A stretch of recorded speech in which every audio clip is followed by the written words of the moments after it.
of today and of tomorrow. It's something very mysterious. But when I commit a horrible sin, I'm like, oh no, Jesus, like, how could I do it, you know? And Jesus, like, I knew it. Like, I'm not scandalized because I already knew it since the moment I was crucified. I was not naive thinking that I was going to give my life for these good people and then I was disappointed. No, I knew. I knew all this mess and I signed up for that, and that's how I got crucified. You know, so there's the beautiful stability of God. And then the third element is that it's a gaze that is wounded out of love for me. And this is something maybe painful, but here sometimes I feel, and in my prayers, I many times I just tell Jesus, why do you allow yourself to be wounded by me? Why do I have to be so cruel sometimes, or so unaware of your beautiful heart, you know? It's like, I mean, many of you are married, and I imagine you see many times your husband doing these beautiful acts of love, and you being this like jerk, you know? I mean, maybe it has happened, I don't know. You know better than me, right? That sometimes you know that you were so rude at that person that has only loved you, and you feel so bad, right? And that hurts, because you know that he has been hurt, but still he's ready to love. And there is this tremendous love that is so big that when you love, and I imagine you have also experienced it from the other side, that you love someone so much that you are ready to sacrifice so much for that person. Here I see moms with beautiful babies, and I am sure, like, if I asked you, if your baby was in danger, how much would you be willing to do to fight for him? I mean, you would die for your baby, right? What's the name of your baby? Tally? Natalia? Oh, yes. Close. I'm dead, sorry. So I am sure that, especially in motherhood, you experience this, right? Like, your love for your kids has been wounded, and many times when you have teenagers as kids and they grow and they get into drugs or into these relationships and friendships that you know are not doing good for them, you suffer as a mom and you are wounded. But in that woundedness, you have to let them free. And that's the drama of God. That he sees we are going in the very wrong direction, and he sees we're going right to the pit, right? And in that pit there's only abyss and fire and misery, and there's the devil that the only thing that he wants is to devour that soul, and God knows it. And he's wounded when he sees us walking in the wrong direction, and still he sets us free. It's that woundedness that only through love, he will never force us. And that creates just a bigger wound, right? But that is also, for me, it was very healing when I experienced this, because I realized that my God, this God that we believe in, is not a God that sees me from a beautiful lofty sky where he doesn't suffer and he's there like, oh, poor thing. No, like, he's actually suffering with me, and he is suffering for me. So I feel this profound empathy, because I am also wounded, you know? And it would be hard to believe in a God that doesn't know how to suffer. But when he suffers with me and for me, then I feel, oh, he understands me, you know? He's crying with me. He doesn't only accompany me as I cry, and he's just like, oh, okay, relax. You'll be better. No, he's actually, my suffering is actually his suffering. And this is very healing, right? And then the fourth element is that he is always expecting the best from me. And this is something very beautiful. I know that Mother Teresa of Calcutta, Mother Teresa of Calcutta would always say that what defines you is not what you do, but who you want to become. Isn't that so beautiful? Like, just think, that person that you would like to be, those tears that you shed when you are not that person that you would like to be, those tears and that longing and that nostalgia and that frustration of not being there, that is what defines you. It's not the mess that you created. It's not your sinfulness. It's that best version of yourself that is there in the dreams of God. And when he sees you, he doesn't see this miserable woman that is making all these mistakes, that is not enough, and that is blah, blah, blah. No, he sees that person that you are meant to be, and that you will actually be in heaven. Isn't that so beautiful? Like, that you put your name there, you know, that radiant Jody, or radiant Leanne, radiant, whoever, you put your name there. Imagine that best version that you are called to be. That's how God sees you. And it is so astonishing when you feel so disappointed of yourself, and all of a sudden you see that He is actually looking at you with so much love and hope. That actually creates confusion in us. But it's a healthy confusion, because in that confusion we kind of stop believing those lies of, oh, so Jesus, do you really think I'm enough? Do you really think I'm lovable? Of course, yes, right? And that just moves us forward. So that is something very beautiful. And then the fifth element is that He longs for me to return the gaze. And this is also something very beautiful, because He is not a God that He is self-sufficient. Of course, like ontologically, He is self-sufficient and He doesn't need us, but He decided to need us. He decided to become a human person that is so in love for me that every time I go to the chapel, He gets so excited.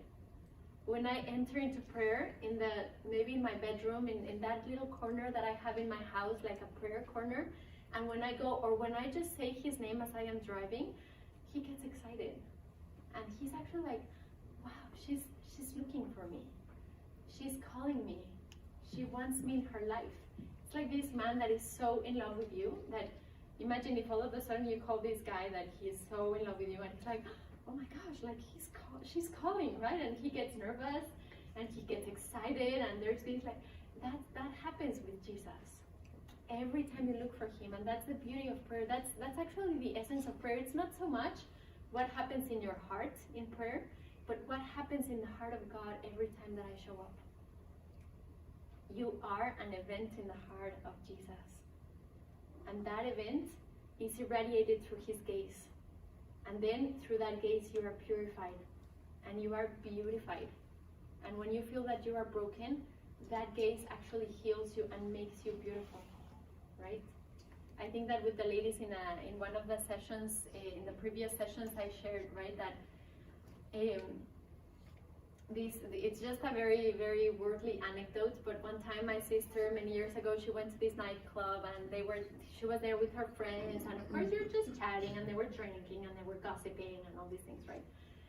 And then they see this woman that entered to the nightclub, and then all the spotlights are on her, right? And I mean, she's pretty, but she's not like that pretty. So they start talking about her. I look at her, why does she have the spotlights? As if she was this whatever, you know, and they just started talking about her. And then they see that she is holding hands with this super famous actor I'm from Mexico. He was so famous in Mexico in that time. He was just a famous actor, right? So then they understood, oh, that makes sense, right? Because also she was walking like, you know, as if she was this like super Miss Universe. And of course then when they saw that she had been chosen by Him, they were like, oh yeah, that makes total sense. I mean, if I was holding hands with that guy, even if I was this ugly, fat woman, I would be like, wow, you know, like I am the most beautiful woman in the planet. Why? Because His gaze actually makes me feel so confident, right? And I don't care if other people are criticizing me. I got the guy that they all want. You know, it's like, bye. I'm the one like here leading everything, right? So that's the same in our spiritual life. I know it's a very superficial analogy, but it helps me a lot to understand the beauty of you feeling gazed by Jesus and feel chosen. It's like, who cares who criticizes me? Like, I don't care. I'm holding His hand, and He's so excited to be my intimate friend, you know? Well, in your case it's friend, in my case it's my husband. Sorry. Right, I got the next one. But that is something beautiful, that He longs for my gaze. He longs for my love. He wants me to fall in love with Him. And that is so, so beautiful, and it just leads us, hopefully, to this beautiful intimacy, right? And anyway, here, there's some principles to train our gaze. Now here, this quote is something that my dad would always say. When I would come complaining, my friend did this to me and that, And he would be always like, Carla, are you part of the problem or are you part of the solution? I don't know. Well, if you're just complaining, I can assure you you're just being part of the problem. So can you please move forward and make a good decision? Can you go and talk to her instead of coming to criticize her here with me? I was like, okay, Dad, sorry, right? But this is something that we want, right? We want to train our gaze. We want to be part of the solution. When there's a struggle and when you are dealing with someone that is so annoying, right? And that you judge and it's like, oh, yeah, I don't understand this person. Well, maybe it's just about training in the way you look at that person. Maybe the problem is not in her or in him. Maybe the problem is how you are actually looking at her. Because the way you look at people actually condition their behavior. I was also sharing an anecdote in one of the other sessions of how I work a lot with homeless, right? And in Colombia, I met this homeless man. He was the sweetest guy ever, like 50-something years old, and very sweet with us. I would bring these high school girls, and he was so respectful and kind whenever we met in that particular place.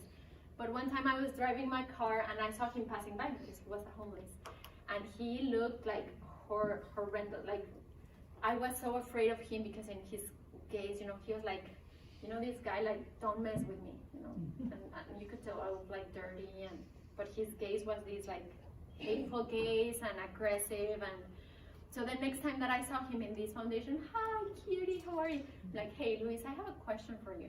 The other day I saw you and you were with this horrible face and this look in your eyes that I wouldn't have been so afraid, but look at this contrast. What makes you be so gentle here? And you know what he answered? He told me, Carla, here I can be gentle because in the way that you all look at me, I see that you are not afraid of me. So I can be myself. That for me was a breakthrough because I was like, wow, the way I look at people actually conditions their behavior, actually determines how they will react or respond to me, how aggressive they will be, right? The way I arrive to a crucial conversation, if I arrive upset and angry, that's already setting up something, fire, right? But if I arrive, how do I look to that person? So that's what we want to train, that's where we want to get, right? So first, we have to work on a gaze that is free, just as Jesus' gaze, free to truly listen to and welcome others. So remember this first element of the gaze of Jesus, that is free and detached from being right. So this is the first way that we can train our gaze. When I arrive to those conversations that I know will be hard, do I arrive with that openness of heart of thinking, maybe I am mistaken, so I want to hear, and I want to understand where this person is coming from, right? So if you see that you don't have that openness of thinking that it's possible, that there's a high possibility that you can be the one mistaken, then don't even waste your time having that conversation because it's going to go wrong, I can tell you.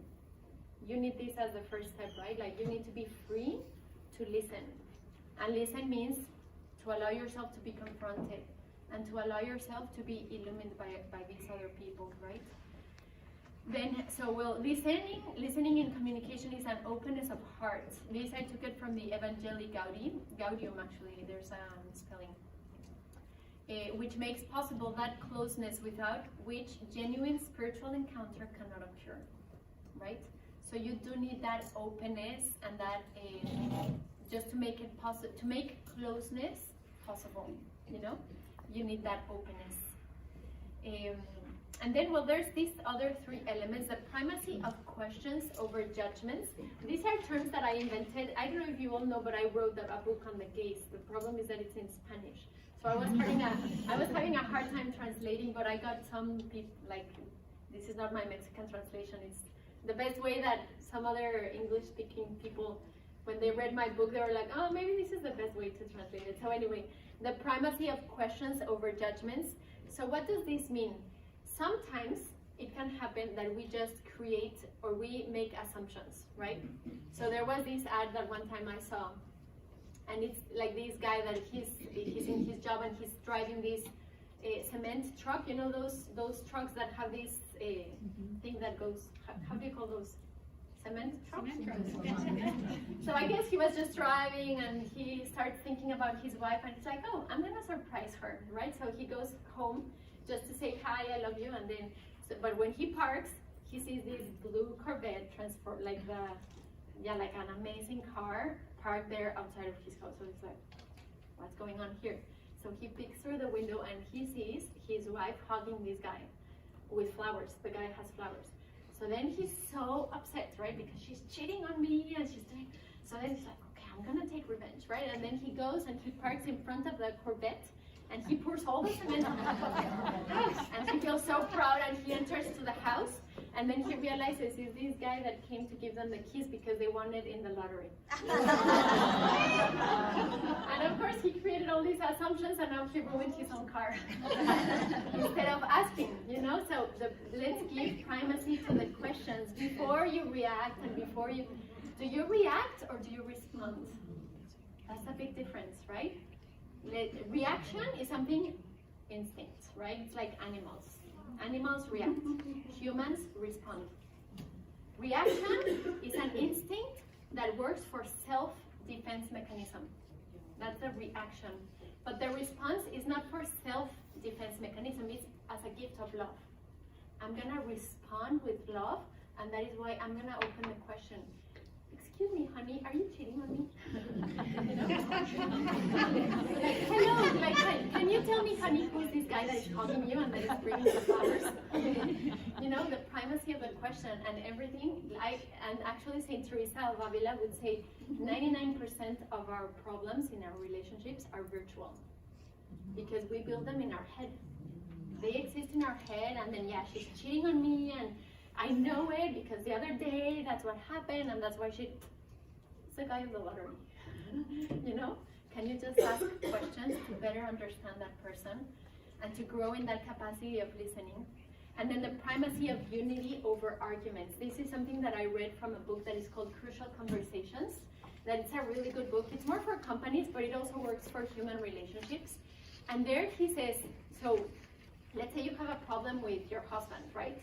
And you want to talk about the budget because he is just over budget and he's spending all this money and you're in this anguish and you just want peace, you know, and you want to bring like reconciliation because maybe you're also being too stingy, right? And he tells you and you know it, so you're like, okay, I'm going to have this conversation, but what I want in this conversation is that we find reconciliation. That's my objective.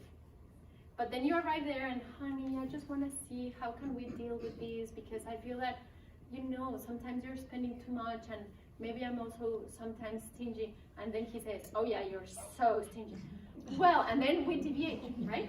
Then my objective is not reconciliation. Now my objective is to defend myself.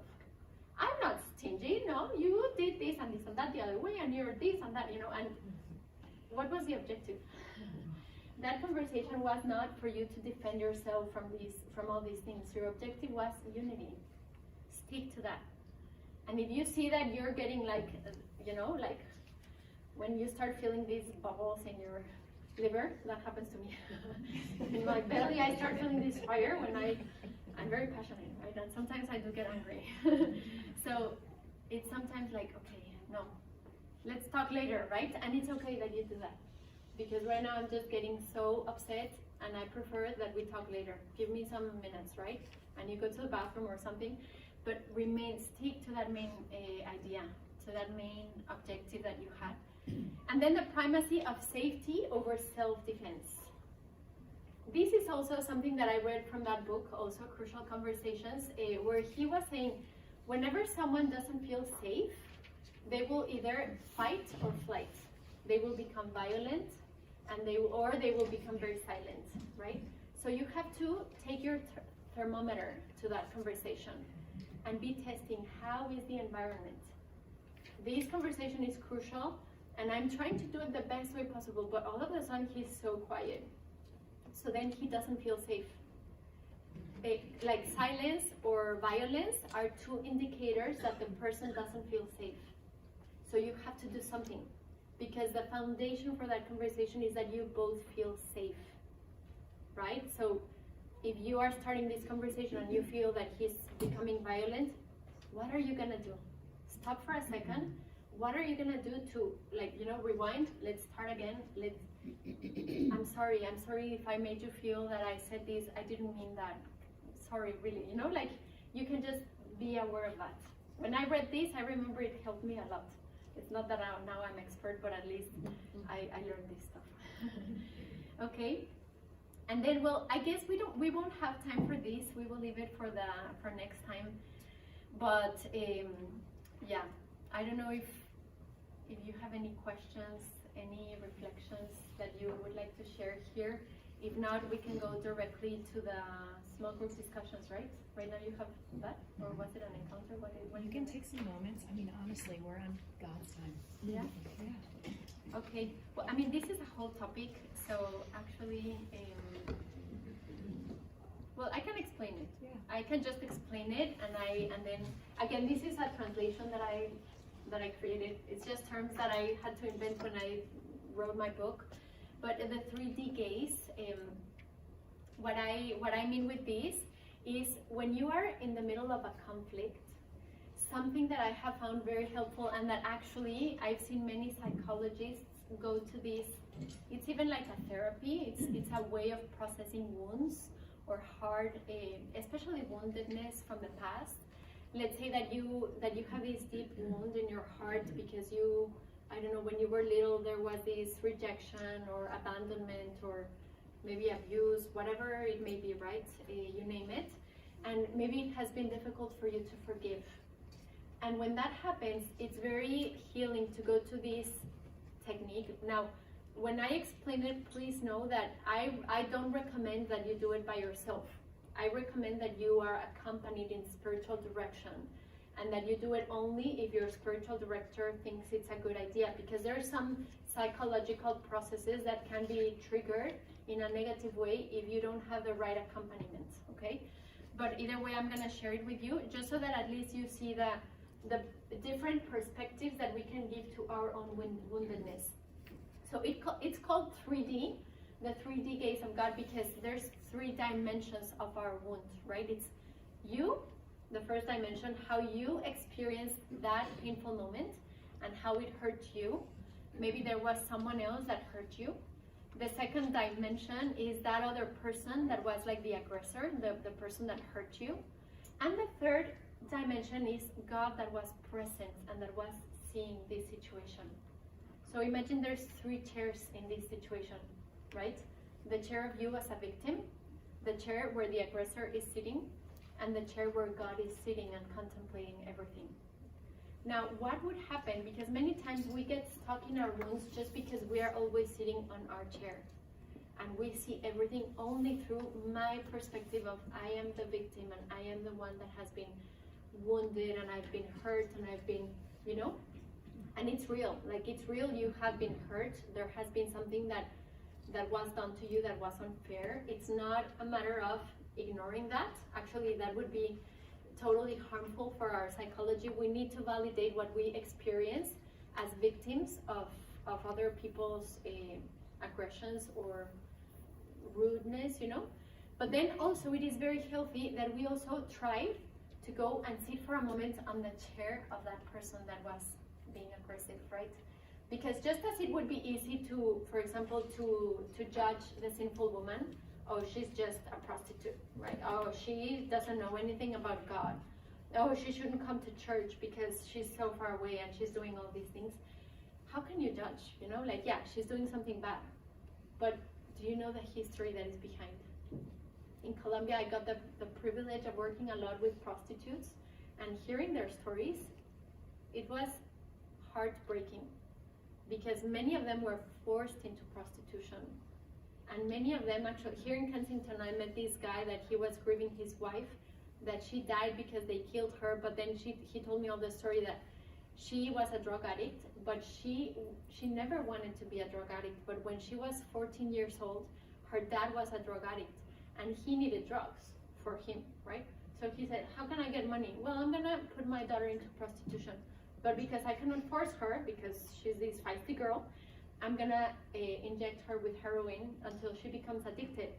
And that way, when she's high in heroin, I just lend her to my clients and then they give me all the money. And that's how she became a drug addict, a prostitute, and all that comes within it. So and this woman died. She's in heaven. Like, give me a break. She's a saint, you know, a prostitute. But who knows? So here is the invitation of this second, like the 2D, this dimension of. It's very easy for you to judge that person is evil because he hurt you. Well, he did something wrong, yes. But why don't you try and sit on their chair and try to understand where they're coming from, right? And then the third chair, that is sometimes the most important one, because sometimes we hold grudge against God, because why did you allow this, right? And there's something, I did a course on bullying many years ago because I worked a lot with teenagers, and I remember that this psychologist was telling us, for kids that are bullied, the most painful situation is not the aggression that they receive from the bullies. It's the indifference of all the people that are there seeing and doing nothing for them. That's what hurts them the most. It's not the aggression, because after all they think, well, he's a jerk. I mean, he has problems, and you know, like, you can kind of understand he's crazy. But how can you understand that all these bunch of people are seeing how I am being humiliated, mistreated, and no one dares to do absolutely anything? You know, that's what diminishes them. That's what really demoralizes. So many times that happens in our relationship with God, that we see him as that passive witness that apparently didn't do anything, right? And sometimes we do need that conversation with God. And we need to ask him, why did you allow that to happen? But let him answer. Let him answer, because I can assure you he has a beautiful answer. That maybe in this moment of your life you don't understand yet. Maybe many years have to pass by for you to see how that wound has become a blessing in your life. And how you needed that wound to be able to find out many things that you needed to work, right? Bob Schutz, he's a Catholic psychologist. He says couples, right, especially couples, but all those people that annoy us, they are, he says, they are the diagnosing finger of God. That's interesting, right? So when someone is annoying you, and when someone is hurting you, that wound is actually showing you, it's not only the wound, right? It's like when you have a wound and you go to the doctor, and all of a sudden the doctor, because he's examining this part, he notices that, oh, the wound is nothing, like you have a cancer there. Let's operate. And that's why this little tiny wound hurts so bad, because it's touching a cancer. So that wound was a blessing, right? So that's what happens, and that is why sometimes there's things that happen to us that seem to be horrible, but after all, and after healing them, only after healing them, you will realize it was a blessing, right? And I know that if you have a wound right now and you haven't healed it, maybe you are mad at me that I'm saying these things, but it's okay. It's okay. Just don't throw tomatoes to me. Right? So, well, this is the 3D that can be a very healing process when you are able to sit on each of those 3 chairs and see that situation from that 3D perspective, you see? So, anyway, it's a whole exercise, but I'm glad that I was able to explain it at least. So, thank you so much. I think that now we can just move it on to the questions. Yeah, great. Thank you, everyone. Thank you.